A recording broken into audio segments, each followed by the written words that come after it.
এমন এক পরিস্থিতি পুলিশকে করেছে, পুলিশ নিজেই আর নিজের উপর আস্থা রাখতে পারছে না। বাংলাদেশ গড়ার বিষয়ে জুলাই অভ্যুত্থানের পরে বলা হচ্ছে নতুন বাংলাদেশ। বাংলাদেশ রাষ্ট্রের জন্মের সময় অর্থাৎ 1971 সালেও এদেশে কোনো থানা বন্ধ হয়ে যায়নি।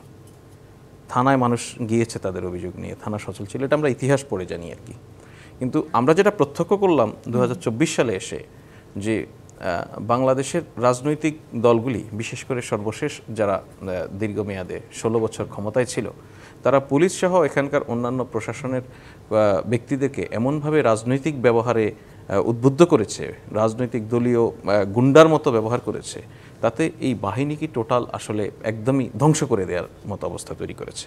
এই বাহিনীটিকে আমরা সর্বশেষ জুলাই অভ্যুত্থানের সময় দেখলাম যে কীভাবে নিরস্ত্র মানুষের বিরুদ্ধে ব্যবহার করা হয়।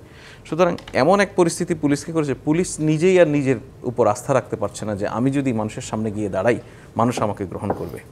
সুতরাং এরকম একটা পরিস্থিতির মধ্য দিয়ে সরকার যখন দায়িত্ব গ্রহণ করে, তখন আপনার মনে থাকবে নিশ্চয়ই যে দেশে থানাগুলিতে কোনো পুলিশ ছিল না।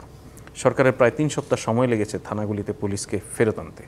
এটা একটা বাস্তবতা যেমন ছিল, তেমনি একটি এত বড় অভ্যুত্থান পরবর্তী সময়ে যে ধরনের পরিস্থিতি হতে পারে দেশে, নানান ক্ষেত্রেই সেটা আমরা দেখেছি। সেটা আরও দ্রুত এই পরিস্থিতি থেকে আমরা বেরিয়ে আসতে পারলে খুবই ভালো হতো, কিন্তু এটা নানান কারণেই, বিশেষ করে মানুষের আস্থা পুলিশের প্রতি, আইন শৃঙ্খলা রক্ষাকারী বাহিনীর প্রতি সেভাবে গড়ে না ওঠা একটা সমস্যা তৈরি হয়েছে। এই সমস্যার প্রেক্ষিতে আপনি যেটা বলছিলেন যে আজকে প্রধান উপদেষ্টা পুলিশের বিভিন্ন পর্যায়ে, মন্ত্রণালয়ের কর্মকর্তারা যারা পুলিশের সঙ্গে ডিল করে, তাদের সঙ্গে নানান পর্যায়ে আসলে সরকারের শুরু থেকেই নানান আলাপ আলোচনা হচ্ছিল। উৎসবের খুশি হবে নগদে বেশি, কারণ ঘন্টায় ঘন্টায় আছে গিফট জেতার সুযোগ।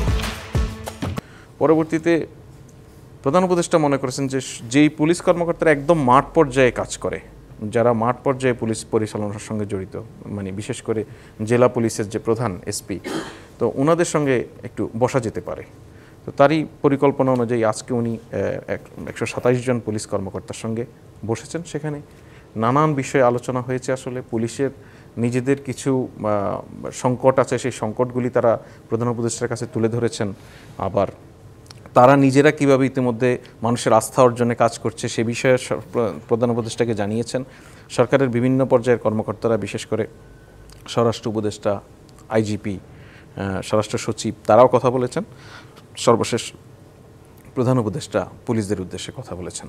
তিনি একটা জিনিস পরিষ্কার করেছেন যে আসলে যেই বাংলাদেশ গড়ার বিষয়ে জুলাই অভ্যুত্থানের পরে বলা হচ্ছে নতুন বাংলাদেশ, সেই বাংলাদেশ গড়ার কাজটা যদি পুলিশকে যদি সক্রিয় করা না যায়, ওই কাজে পুলিশ যদি টিম হিসেবে যদি ফাংশন না করে, তাহলে এই নতুন বাংলাদেশ গড়া আসলে সম্ভব হবে না।